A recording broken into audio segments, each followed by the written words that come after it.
Muito boa tarde a todos. Nós estamos iniciando a nossa live, o vídeo ao vivo que fazemos pelas nossas redes sociais para atualizar os dados referentes ao coronavírus no Rio Grande do Sul, nessa sexta-feira, dia 15 de maio de 2020. Nosso estado tem, no momento, 3.101 casos registrados de coronavírus em 208 cidades. E são 126 mortes confirmadas. Importante lembrar que nós temos à disposição no nosso site do Governo do Estado essas e outras informações em relação ao coronavírus de forma detalhada, gráficos comparativos, tabelas para comparação com outros estados. Então, quem quiser acompanhar mais, acessa saude.rs.gov.br/coronavírus e ali tem os links para os dashboards, os painéis de controle, tanto de leitos, como é que está a situação das internações nos hospitais do Rio Grande do Sul, pelas diversas regiões, a comparação com outros estados. Por exemplo, nós somos o 6º estado em população no Brasil, nós somos o 22º em incidência por 100 mil habitantes. E somos também o 21º estado em óbitos por 100 mil habitantes. Só para dar um exemplo, nós estamos verificando aí São Paulo, com cerca de 9 óbitos para cada 100 mil habitantes. Aqui no Rio Grande do Sul é 1 óbito para cada grupo de 100 mil habitantes. Então, são informações que estão lá disponíveis com transparência e com as condições de as pessoas poderem entender a posição, a situação do Estado do Rio Grande do Sul, dados esses que servem para o governo do Estado na tomada de decisões em relação à política pública de enfrentamento ao coronavírus. Sempre com base em evidências científicas, nos estudos, no apoio que nós temos do nosso comitê de dados, o comitê científico, toda a estrutura de apoio que nós temos nos ajudando na definição com ciência do enfrentamento ao coronavírus. Nesse momento, nós temos uma taxa de ocupação das nossas UTIs em 72,9%. Também quem acessar lá no portal das UTIs, dos leitos, vai verificar que a gente tem mantido essa estabilidade em torno de 70%, 68% a 72% de UTIs utilizadas no estado do Rio Grande do Sul, o que é um bom sinal de estabilidade na disseminação do coronavírus no estado do Rio Grande do Sul, associado a outros dados, como aquele da Universidade Federal de Pelotas, na pesquisa de prevalência, que entre a primeira e a segunda rodada verificou triplicarem-se os casos de coronavírus, mas que entre a segunda e a terceira não chegou nem a dobrar o número de casos, a taxa de incidência, confirmam, né, que nós temos uma estratégia consistente e que temos o povo gaúcho colaborando com o enfrentamento ao coronavírus. Isso deve ser destacado, ressaltado e cumprimentado aí ao povo gaúcho. Salientando que dos que estão internados em leitos hospitalares de terapia intensiva, são 16,9% os que são internados por casos de coronavírus ou por suspeita de Covid-19 ou outra síndrome respiratória aguda grave. 63,7% dos casos entre os que estão diagnosticados, dos 3.100, já se recuperaram, o que é também um bom sintoma, porque temos um maior número de casos que já se recuperaram do que casos ativos. Isso também é um bom número, é um indicador, inclusive, que está lá naqueles que nós estamos monitorando, nos critérios do distanciamento controlado. Nós tivemos hoje o pedido de demissão, né, ainda a ser esclarecido as razões, os motivos para a saída do ministro da Saúde, Nelson Teich. Da minha parte, entendo que não houve sequer tempo para que fizéssemos uma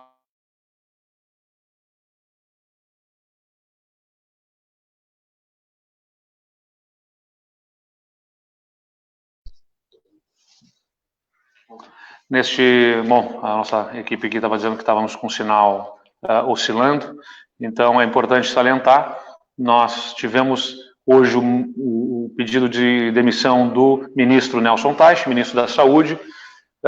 e nós consideramos que sequer houve tempo para que nós pudéssemos fazer uma avaliação do desempenho do ministro, uma vez que neste mês nós tivemos apenas um contato numa reunião com os ministros, com os governos da região sul do Brasil, e observávamos uma ação tímida, acanhada do Ministério da Saúde, que era justificada na medida em que a troca das equipes fez com que perdesse velocidade o Ministério. Esta perda de velocidade não necessariamente significa uma atuação menos clara de rumo do ministro. Nós aguardamos o que virá a dizer na coletiva o Ministério da Saúde, na explicação das razões, mas não podemos deixar de lamentar que nesse momento de enfrentamento ao coronavírus no Brasil todo, nós tenhamos uma segunda troca no principal ministério deste momento, que é o Ministério da Saúde, para todos os brasileiros. O enfrentamento ao coronavírus exige uma política pública de saúde com força, com velocidade, com integração no Sistema Único de Saúde, entre as partes, nessa estrutura federativa que nós temos no Brasil, entre a União, os estados, o município. Tudo isso é muito importante, então uma nova troca de equipe no Ministério da Saúde, sem dúvida nenhuma, prejudica a condição do enfrentamento ao coronavírus, gera solução de continuidade, perda de velocidade, perda de ritmo, e o que nós não podemos perder neste momento é justamente o ritmo e a força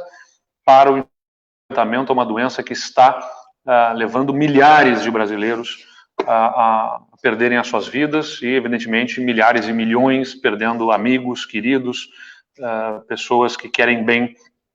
parentes próximos, e pior ainda, né, tendo insegurança em relação ao futuro, porque esta falta de clareza na política de enfrentamento ao coronavírus por parte do governo federal gera um outro efeito colateral grave, que é a perda de confiança na capacidade do governo central, do enfrentamento ao coronavírus, e, consequentemente, gera pouca esperança e expectativa positiva em relação ao futuro, o que compromete, inclusive, a economia, que argumenta o governo federal é uma de suas prioridades, porque se as pessoas não observarem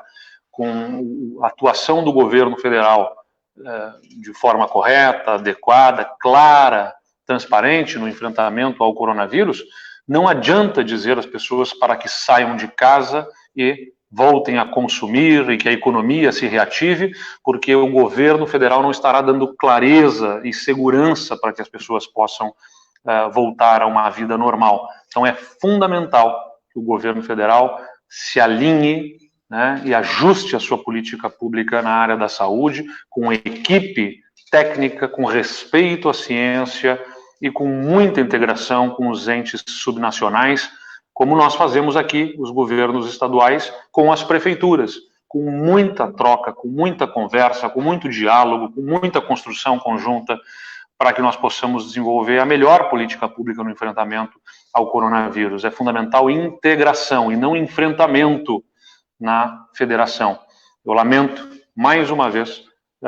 que o governo federal não tenha encontrado o seu rumo para o enfrentamento ao coronavírus. Não deixaremos de fazer a nossa parte nos governos estaduais, aqui no Rio Grande do Sul, onde temos um bom modelo de enfrentamento, de conciliação entre a preservação à vida e a preservação também da atividade econômica, que toca na vida das pessoas, evidentemente. Nós estamos chegando justamente no final da primeira semana de funcionamento do nosso novo modelo de distanciamento controlado, que é este modelo que busca, que pressupõe fazer uma melhor conciliação da atividade econômica com a proteção à vida. Os primeiros dias serviram para que a população pudesse conhecer mais sobre esse modelo, para que ouvíssemos também a ponderação da sociedade. Nós temos, por parte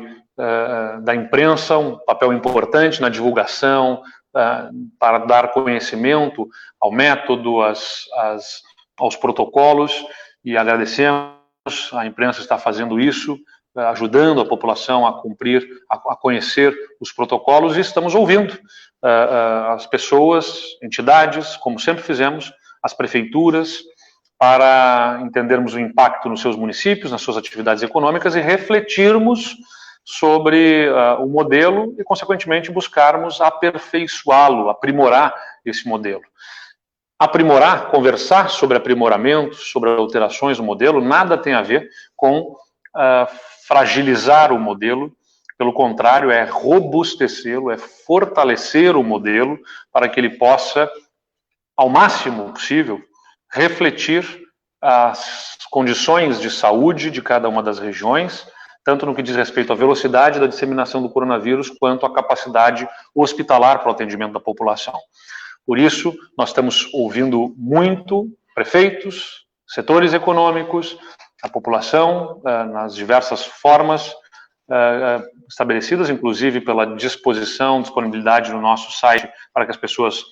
apresentem as suas sugestões, críticas, análises, de forma a buscarmos esse aprimoramento do modelo, sempre com os dados. Não é brigar com os dados aqui, é ouvir, não vamos nos submeter a pressões de interesses individuais, mas vamos ouvir toda a sugestão, crítica desprendida de qualquer arrogância, porque não consideramos o nosso modelo o modelo certo. Ele é um bom modelo, consistente, feito com muito critério, com muita análise de dados, com respeito à ciência, mas ele é um bom modelo, eu diria, um modelo que é um exemplo, mas ele é um modelo inovador e, notadamente, estará, assim como inovador que é, submetido a entendermos a sua implementação, a partir da sua implementação, a forma como se comporta na sociedade e estarmos dispostos a ouvir para aperfeiçoá-lo sem fazer conta de chegada, é importante ser dito. Não é para atender a expectativas de setores ou de regiões para o que querem apenas, mas considerando sempre a preservação à vida das pessoas, a saúde e também a atividade econômica, para que nós possamos efetivamente ter um modelo consistente e eficiente. Aliás, amanhã, lembrando, nós rodamos mais uma vez o mapa, né, neste modelo, e devemos ter,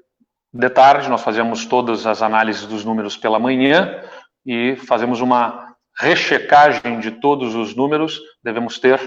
no meio da tarde, ali até às 17 horas, a publicação do novo mapa com as bandeiras de cada região e, consequentemente, com os protocolos que deverão ser obedecidos pelos setores econômicos, divulgando amplamente para a população. Dentro do nosso modelo, um dos pontos que entra sob análise, que é fundamental para nós decidirmos a política pública de enfrentamento ao coronavírus, é a que se refere à testagem. E na testagem a gente tem os testes rápidos, né? Os testes rápidos levam muitas vezes a questionamentos sobre o número de casos que nós temos confirmados pelos municípios e o número de casos que nós temos confirmados pela Secretaria Estadual da Saúde. Eventualmente, a gente verifica que o número que está divulgado para um município pelo Estado não é o mesmo que aquele município está divulgando para a sua população. Isso ocorre especialmente em função de que o município contabiliza os diagnósticos a partir dos testes do RT-PCR, que são aqueles exames laboratoriais, dos testes rápidos e também do vínculo epidemiológico, que é quando uma pessoa que convive com alguém que está testado, já confirmado, apresenta os sintomas, né? Por exemplo, se a gente observar que se a gente tiver na família um marido confirmado com teste com coronavírus e a esposa, né, ou o marido tiverem sintomas, a gente vai, por vínculo epidemiológico, constatar que aquela pessoa tem o coronavírus, porque está convivendo, tem sintomas e convive com alguém que está confirmado para o coronavírus. Essa defasagem dos dados, né, das informações entre os municípios e os estados, não acontece apenas no Rio Grande do Sul. Muitos casos cujo o processo não havia sido finalizado tiveram esse processamento concluído e vão ser inseridos no sistema hoje. Então, é importante salientar. Nós fomos buscar com os municípios esta diferença de dados que tinham e observamos que no processo para inserção no sistema eletrônico existem janelas, etapas que têm que ser cumpridas. E, em muitos casos, os municípios, as pessoas que lançavam, não concluíam toda a inserção dos dados, achavam que estava inserido, que tinha chegado no sistema e não tinham subido ao sistema do Estado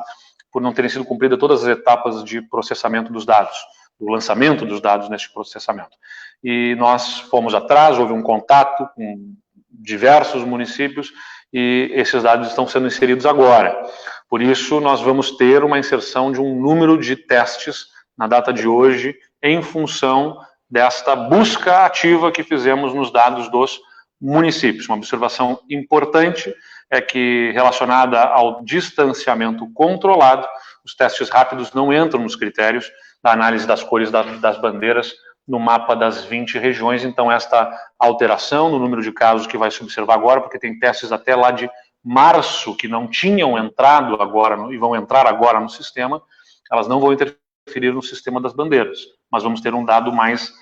bem apurado. Aliás, é importante dizer, aquela pesquisa da Universidade Federal de Pelotas, nós observamos que tinha triplicado o número de casos da primeira rodada para a segunda, da segunda para a terceira, nem dobraram os casos, ou seja, a inserção de novos testes agora confirmados não significa que nós estamos tendo mais incidência, significa que nós estamos diminuindo a subnotificação. Lembrem que a pesquisa da Universidade Federal de Pelotas apontava que nós tínhamos uma subnotificação de quase 10 vezes o número de casos. Nós temos um número de casos em relação ao coronavírus que diagnosticados representam cerca de 10 vezes menos do que efetivamente é o número de pessoas que têm o coronavírus. A secretária Arita Bergman está conosco, e eu vou chamar a secretária Arita Bergman agora, porque foi feito todo esse esforço por parte do Estado e dos municípios para garantir esse alinhamento, atualizado diariamente, e agora a secretária nos conta um pouco mais sobre isso que eu acabei de falar. Secretária Arita. Boa tarde, governador. Boa tarde a todos que acompanham as informações diárias do governo do Estado. Realmente, nós verificamos, a partir do momento em que passamos a fazer a distribuição dos testes, segundo os critérios que também foram amplamente divulgados, que havia essa diferença entre as informações que os municípios anunciavam e o nosso sistema oficial de dados de casos confirmados. Então, é importante, a partir do momento em que o Estado, junto com os municípios, fizeram uma força-tarefa de atualização do sistema, porque o sistema funciona assim, até vou colocar um pouco mais de detalhes, esse sistema até mudou de nome, agora ele é ESUS Notifica. O notificador, que é o posto de saúde, a UPA, o local onde é feito o teste rápido, a equipe cadastra a pessoa que fez o teste, confirma que fez esse teste, então encerra uma primeira planilha, mas quem tem que fazer a classificação final para que, de fato, este caso confirmado, seja ele de teste rápido, seja por vínculo epidemiológico, que é os casos de análises, ou seja também os casos de PCR, eles vão passar a ser contabilizados no momento em que tiver a etapa final, que é chamada de classificação. Esse é o nome que o sistema dá quando o caso se confirma. E nós, então, no momento em que fizemos este pente fino, diríamos assim, de trabalhar junto com os gestores, indo buscar os casos que estavam no sistema sem a devida conclusão, nós vamos hoje inserir no sistema confirmados 497 casos diluídos em períodos diferentes. Então, para ficar bem claro, esses novos casos que serão inseridos não são desta data de hoje, eles vêm se acumulando porque no sistema não havia sido dado o clique da classificação final. Para deixar isso mais claro, governador, e para que possamos usar uma mesma linguagem, nós estamos editando uma portaria que vai normatizar, então, a notificação, o monitoramento, o controle e a confirmação final dos testes. Novo, então, para ajudar também os nossos municípios, para que a gente possa ter o dado em tempo real. E, a partir de hoje, todo caso classificado entrará automaticamente nos dados oficiais do Estado e estará sendo colocado no dashboard. Muito bem, a secretária Arita Bergman continua conosco agora, porque a gente tem uma excelente notícia na área da saúde, no que diz respeito ao financiamento para os hospitais e fornecedores de medicamentos para o estado do Rio Grande do Sul. São 106 milhões de reais em recursos para a saúde, para hospitais e fornecedores de medicamentos, que a Secretaria de Saúde está pagando. Pagou hoje 66 milhões de reais o governo do estado, através da Secretaria de Saúde, para as instituições hospitalares gaúchas. Esse valor se soma aos outros 40 milhões de reais que nós informamos recentemente, na semana passada, pagos a fornecedores de medicamentos especiais, na quarta-feira, 40 milhões de reais pagos a fornecedores de medicamentos especiais, na última quarta-feira, dia 13, com recursos do Tesouro do Estado. São mais de 200 hospitais beneficiados e, com o repasse de hoje, nós mantemos a regularidade dos pagamentos aos hospitais e garantimos que esses hospitais, essas instituições, possam continuar com seus trabalhos no enfrentamento à epidemia do Covid-19. Não é demais lembrar que, quando nós assumimos o governo do estado, em janeiro de 2019, os hospitais estavam com 3 meses de atraso nos seus pagamentos, e as prefeituras com 6 meses de atraso nos seus pagamentos. Saúde não é prioridade para nós durante a pandemia de coronavírus. É prioridade desde o primeiro dia do nosso mandato. Nós regularizamos o pagamento aos hospitais e também voltamos a pagar com regularidade os municípios. Estamos pagando o passivo que nos foi deixado de anos anteriores também aos municípios, e mesmo em tempos de pandemia, nós mantemos esse compromisso de regularidade nos pagamentos para a área da saúde. Secretária Arita Bergman, um dinheiro que está chegando no momento oportuno e que mantém esse compromisso nosso com a secretária, com a área da saúde. Secretária. Com certeza, esse recurso é de suma importância, e esse valor, né, de 66 milhões, parte dele, 16 milhões de reais, é para o complemento do teto MAC. O que é o MAC? É todo o serviço de média e alta complexidade, hospitais cumprem, né, mesmo em época de pandemia. Nós estamos mantendo a média do pagamento. Nós sabemos que os hospitais ficaram um período sem estar com todo o seu potencial de atendimento ao público, mas o governo do estado mantém esse valor, e isso mensalmente, né, nós temos que cobrir essa diferença com recursos do Tesouro do Estado, e também estamos hoje integralizando os incentivos dos vários programas dos hospitais contratualizados pela gestão estadual. Certamente, esse recurso, né, significa que os hospitais se manterão em atendimento para a população, estão sendo grandes parceiros, não só porque ofereceram leitos clínicos COVID, como ampliaram a rede de leitos de UTI, e esse recurso eu tenho absoluta convicção que chega em boa hora dentro do programa de regularidade do governo estadual ao pagamento dos prestadores de serviços contratualizados pela gestão estadual. A secretária Arita vai ficar, como o programa diz aqui, no backstage, nos bastidores aqui, qualquer coisa, respostas às perguntas que virão da imprensa logo em seguida. Eu só queria, antes de nós passarmos às perguntas, fazer um esclarecimento sobre a questão de abertura de shopping centers no estado do Rio Grande do Sul, porque é necessário fazer esse esclarecimento.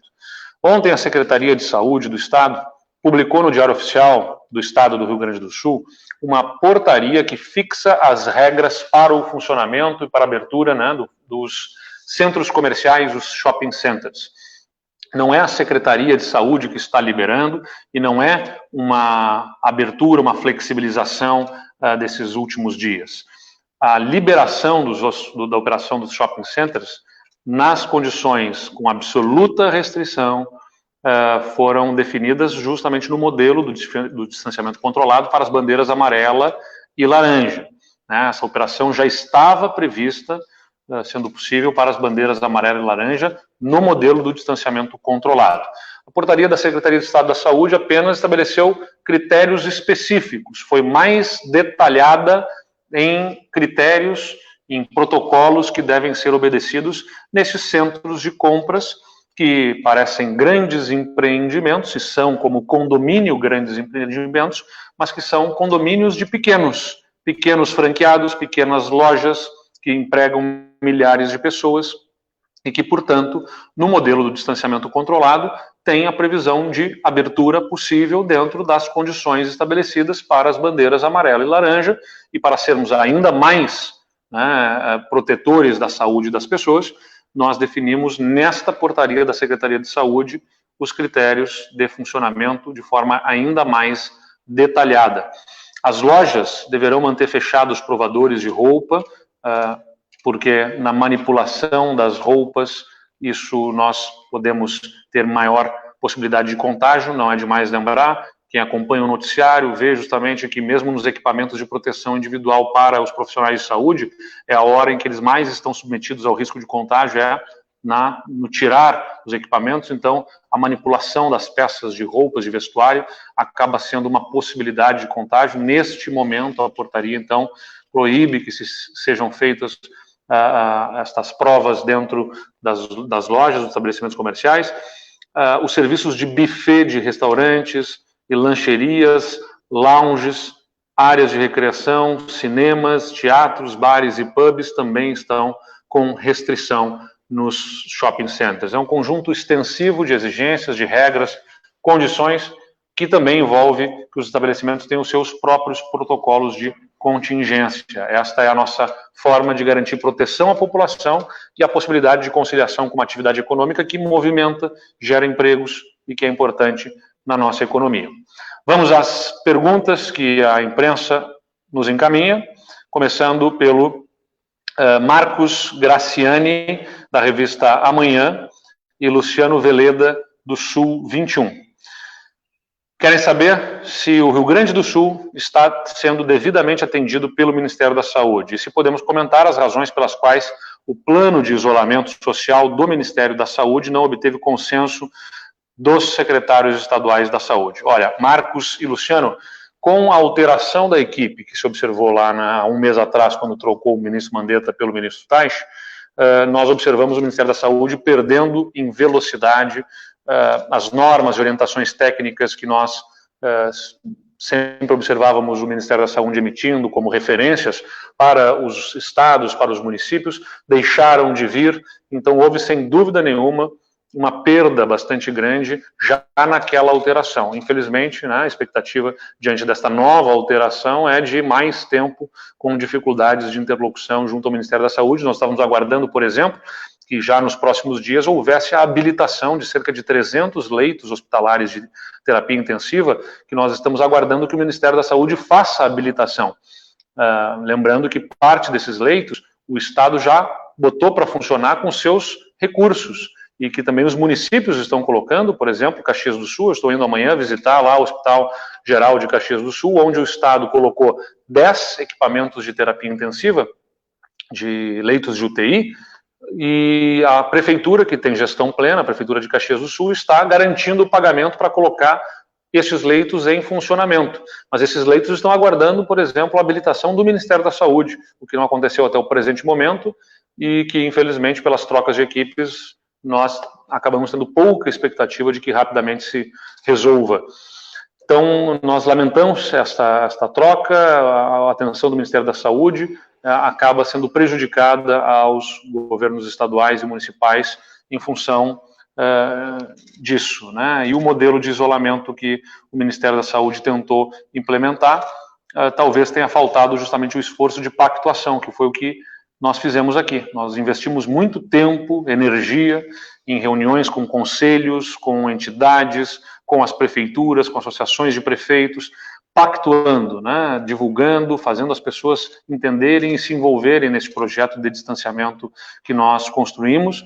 e que, como eu falei, está aberto para discussões com os municípios, com as entidades. Esta disposição ao diálogo, ela é fundamental. Aliás, estamos disponíveis para discutir, inclusive com os municípios, com a capital do estado,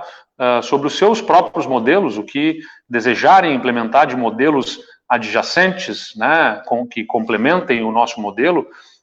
para que nós possamos observar as suas próprias políticas. A gente quer atender a população, protegendo a vida da população, e estamos abertos a outros modelos, desde que, evidentemente, sejam apresentados esses outros modelos, tecnicamente, como o modelo do Rio Grande do Sul, do estado do Rio Grande do Sul, com método, né, com transparência, com clareza, como nós fizemos no nosso modelo que está lá, no distanciamentocontrolado.rs.gov.br. A Fernanda Crâncio, do Jornal do Comércio, diz que o prefeito Marquesan disse que a única atividade com retomada descartada nos próximos dias é a do ensino, para evitar as aglomerações em sala de aula e no transporte público. O governo estuda a possibilidade de implantar um calendário diferenciado para a retomada do ensino na capital e em cidades maiores, que consequentemente têm mais registros de casos de Covid-19. Fernanda, nós já dissemos que no mês de junho não haverá retorno às aulas. No mês de maio, né? Nós estamos estudando protocolos para o retorno em junho. E estamos discutindo esses protocolos para que nós possamos oferecer condições de segurança ao retorno. Mesmo assim, né, já antecipei que o retorno às aulas deverá se dar preferencialmente em ensino à distância. Mesmo com o retorno projetado em junho, nós projetamos que este retorno deverá se dar ao máximo no formato de EAD, o famoso ensino à distância, com a possibilidade de aulas presenciais em volume reduzido, né, com dispersão das turmas para reduzir a mobilidade, reduzir a movimentação de pessoas e a exposição de risco a contágio nas cidades. Então, a gente está estruturando isso de forma criteriosa para que nós possamos dar condições de retorno à condição de ensino das crianças e jovens do nosso Rio Grande por todas as cidades e também, de alguma forma, manter vínculos entre rede escolar e alunos, os professores e os seus alunos, o que é bastante importante também com a participação das famílias. Mas nós continuamos discutindo, teremos novas reuniões ainda na segunda-feira, para que na próxima semana nós possamos buscar consolidar esse modelo, que também vamos discutir, inclusive, com os promotores da área da educação, do Ministério Público, que estão acompanhando e discutindo essas regras que deverão valer atendendo à rede pública e também à rede particular de ensino. O Matheus Ferraz, da Rádio Gaúcha, diz o seguinte: era aguardada até hoje a primeira parcela de ajuda da União, mas o projeto sequer foi sancionado. A projeção frustrada dá a entender que falta interlocução dos estados também com o Ministério da Economia. Há um canal de diálogo com a pasta? Ou o Rio Grande do Sul, os demais estados apenas aguardam os anúncios? Olha, Matheus, a gente tem, infelizmente, exatamente hoje, estamos completando 60 dias desde que tivemos a primeira carta do Conselho Nacional dos Secretários da Fazenda, em que se registrou a necessidade de suporte federal para os estados e para os municípios nas suas arrecadações. Há 60 dias foi feito o primeiro registro dessa necessidade de aporte, de suporte do governo federal aos entes subnacionais, porque só o governo federal tem instrumentos para isso. Nós seguimos sangrando, já deslocando de 13 para 42 dias a data final da folha de pagamento do Estado do Rio Grande do Sul. Nós estávamos conseguindo concluir, antes dessa crise, com 13 dias, né, o pagamento da folha de salários do Estado, dos funcionários do Estado, e durante a crise agora vamos a 42 dias de deslocamento da data para a quitação dos salários. E a sanção presidencial não acontece, sem dúvida nenhuma. Isso nos causa extrema frustração e preocupação, não nos parece ser algo do Ministério da Economia até aqui, parece ser uma decisão política até o presente momento, da não sanção pelo presidente da República, de algo que foi exaustivamente debatido no Congresso Nacional, entre deputados, senadores, com a equipe do Ministério da Economia. Aguardamos esta sanção, que é fundamental, não para atender o governador, não é para atender os prefeitos ou governadores, mas a população de cada um dos estados, população brasileira que vive nos estados e nos municípios e que terão serviços precarizados e os seus funcionários públicos com problemas no pagamento dos seus salários, porque sem esse aporte,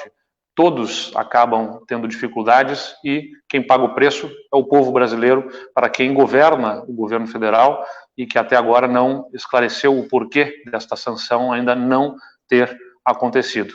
Nesse meio tempo, desses 60 dias, tudo que nós recebemos foram 10 milhões de reais apenas, 10 milhões de reais de recomposição do Fundo de Participação dos Estados, já somados os 2 meses em que houve recomposição, 1,5 milhão em abril e 8 milhões e meio de reais no mês de maio. Nós esperamos que o presidente da República sancione o mais rápido o possível